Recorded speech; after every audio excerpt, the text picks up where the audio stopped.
من اجمل الوصفات اللي ممكن تقدميها الغزالات ديالي المطيشه بالبيض، كيحبوها الصغار قبل الكبار. غادي نحتاج واحد جوج مطيشات اولا ثلاثه على حسب افراد العائله، القليل من زيت المائده، القليل من الملح، ونخليوها على نار مهيله كطيب.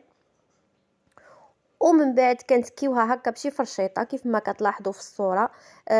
الصراحه على حسب الجوده ديال المطيشه، شي مرات كتخرج مطيشه شويه فيها داكشي بحال ماشي حمر، ما كيبغيش يطيب، خليوها طيب مزيان.